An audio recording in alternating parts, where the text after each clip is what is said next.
Hello students, જય સ્વામિનારાયણ બધાને. સહજાનંદ વિદ્યાલય તરફથી ચાલતા ઓનલાઈન વિડીયો લેક્ચરમાં આપણે ધોરણ 11નું ચેપ્ટર 6નો અભ્યાસ કરીએ છીએ. લાસ્ટ વિડીયો લેક્ચરની અંદર આપણે તો કે પ્રક્રિયાની સ્વયંસ્ફુરણા એટલે કે સ્વયંભૂયિતાની વાત થઈ હતી.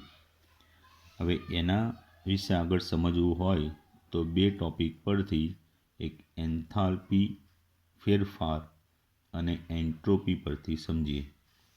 તો આગળ વાત કરીએ પ્રક્રિયાની સ્વયંસ્ફુરણા અને એન્થાલ્પી ફેરફાર એટલે કે એન્થાલ્પી ફેરફાર પરથી કઈ રીતે પ્રક્રિયાની સ્વયંસ્ફુરણા જાણી શકીએ. હવે ચાલો કેટલીક ઘટનાઓની વાત કરીએ. જેવું કે ટેકરી હોય એના પરથી પાણીનું વહન ઉપરથી નીચે આપમેળે થાય, રાઈટ? ઉપરથી નીચે તરફ આ ટેકરી છે એના પર પાણીનું વહન ક્યાંથી ક્યાં, તો કે ઉપરથી નીચે આપમેળે વહી આવે. પછી કોઈ ઉપર ફેંકેલો પથ્થર, બરાબર, એ આપમેળે ઉપરથી નીચે આવે છે, ઉપરથી નીચે આવે છે, બરાબર. તો આપણે જોઈએ છીએ કે આ જે કંઈ ફેરફાર થાય છે એ ફેરફારની દિશામાં એમની જે સ્થિતિ ઉર્જા કે ઉપરથી નીચે આવશે એટલે સ્થિતિ ઉર્જા mgh મુજબ h ઘટે એટલે સ્થિતિજ ઉર્જા ઘટે છે. શું થાય છે? સ્થિતિ ઉર્જા ઘટે છે એટલે એમાં ઘટાડો થાય છે. તો આજે સ્વયં ફેરફારો થાય છે એમાં સ્થિતિજ ઉર્જામાં શું થયો? ઘટાડો થયો. તો આપણે એ સરખામણી કરી શકીએ અથવા એ કહેવા પ્રેરાઈએ કે જો ઉર્જામાં ઘટાડો, શું એ કહેવા પ્રેરાઈએ અથવા એવી સરખામણી કરી શકીએ કે જો ઉર્જાનો ઘટાડો, શાનો? ઉર્જાનો ઘટાડો થયો હશે, ઉર્જાનો ઘટાડો થયો હશે તો રાસાયણિક પ્રક્રિયા આપમેળે એટલે કે સ્વયંભૂ આપમેળે આપેલ દિશામાં થશે. તો આવું શામાં થાય? ઉષ્માક્ષેપક પ્રક્રિયામાં, કારણ કે એમાં ઉષ્મા એટલે કે ઉર્જાનો શું થાય? ઘટાડો થાય. તો ફરીથી આપણે એવું કહી શકીએ કે એવું સરખામણી કરીએ કે ઉર્જાનો ઘટાડો થયો હશે તો રાસાયણિક પ્રક્રિયા સ્વયંભૂ એટલે કે આપમેળે આપેલ દિશામાં થશે. આવું ઉષ્માક્ષેપક પ્રક્રિયામાં બને છે. તો જેમ કે 1/2 N2 gas plus 3/2 H2 gas it gives NH3 gas. તો ડેલ્ટા RH0 બરાબર -46.1 કિલો જૂલ પ્રતિ મોલ. ચલો 1/2 H2 gas plus 1/2 Cl2 gas it gives HCl gas.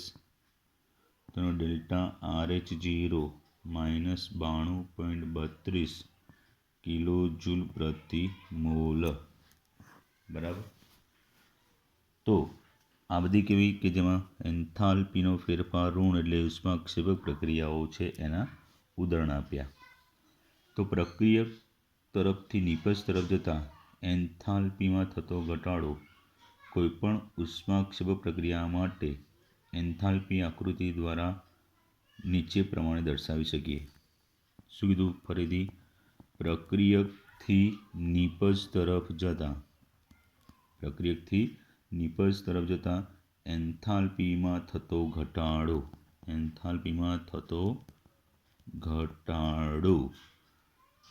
કોઈપણ ઉષ્માક્ષેપક પ્રક્રિયા માટે એન્થાલ્પી આકૃતિ દ્વારા નીચે મુજબ દર્શાવી શકીએ. તો એ આકૃતિમાં જસ્ટ આ રીતે કે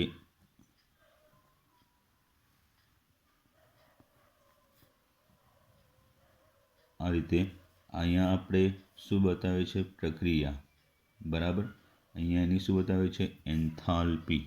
સાંભળજો, આ પ્રક્રિયાને દર્શાવતો અક્ષ એટલે પ્રક્રિયા અક્ષ કહીએ. સાંભળી લેજો. ચલો, હવે આવી પ્રક્રિયામાં શું હશે?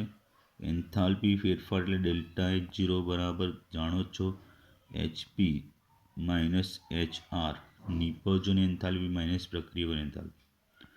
તો આ માઇનસ ક્યારે આવે? કે HP એટલે નિપજોની એન્થાલ્પી ઓછી હોય અને પ્રક્રિયકોની એન્થાલ્પી વધારે હોય. તો ધારો કે આ રીતે અહીંયા શું છે? નિપજ. આ પ્રક્રિયકો બને છે. એ પ્રક્રિયકોની પ્રક્રિયા થાય એવી રીતે થાય કે એમની એન્થાલ્પીમાં શું થાય? ઘટાડો થાય. એટલે આટલો ડેલ્ટા RH આવે એ કેવો આવશે? માઇનસ. કારણ કે આ જે થશે એ એન્થાલ્પી કોની થશે? HP. અને આ કઈ થશે? HR. એટલે આ પ્રક્રિયકોની કુલ એન્થાલ્પી, આ નિપજો છે એની કુલ એન્થાલ્પી. એટલે પ્રક્રિયકોની એન્થાલ્પી કરતાં નિપજોની એન્થાલ્પી ઓછી હોય તો એનો એન્થાલ્પી ફેરફાર ઋણ આવે. એ આ આકૃતિ દ્વારા આ રીતે દર્શાવી શકીએ. બરાબર. આગળ વાત કરીએ તો આમ એ અભિધારણા થશે. શું અભિધારણા થશે? કે ઉર્જામાં ઘટાડો. ઉર્જામાં ઘટાડો એટલે કે એન્થાલ્પીમાં ઘટાડો એ રાસાયણિક પ્રક્રિયાનું પ્રેરક બળ છે. રાસાયણિક પ્રક્રિયાનું પ્રેરક બળ છે. બરાબર. અને તે શું છે? અને તેને એક પુરાવાના એટલે એવિડન્સ, પુરાવાના પાયારૂપ ગણી શકાય. એટલે ફરીથી આમ એ અભિધારણા થશે કે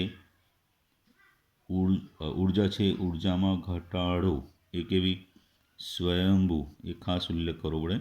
સ્વયંભૂ રાસાયણિક પ્રક્રિયાનું શું થશે? એક પ્રેરક બળ. અને તે પુરાવાના પાયારૂપ, પુરાવા છે એના પાયારૂપ એને ગણી શકાય. એટલે જેમાં એન્થાલ્પીનો ઘટાડો થાય છે એવી પ્રક્રિયા સ્વયંભૂ થશે. એટલે આથી અભિધારણા એવી થાય કે જેમાં ઉર્જામાં એટલે કે એન્થાલ્પીમાં ઘટાડો થાય એવી પ્રક્રિયા અથવા રાસાયણિક પ્રક્રિયા કેવી થાય? સ્વયંભૂ થાય. એટલે સ્વયંભૂ રાસાયણિક પ્રક્રિયા થવા માટે ઉર્જામાં ઘટાડો એ એનું શું છે? એક પ્રેરક બળ છે. શું છે? એનું એક પ્રેરક બળ. બરાબર. હવે કેટલીક પ્રક્રિયા આપણે એવી પણ વિચારીએ, જેમ કે 1/2 N2 gas plus O2 gas it gives NO2 gas. બરાબર. તો એનો એન્થાલ્પી ફેરફાર ડેલ્ટા RH0 એ પ્લસ 33.2 છે. Carbon graphite plus 2S liquid it gives CS2 liquid. તેનો ડેલ્ટા RH0 એ બી પ્લસ 128.5 છે. બરાબર. બે નાખો તો એક તો યાદ રાખી લેવાનું. બરાબર.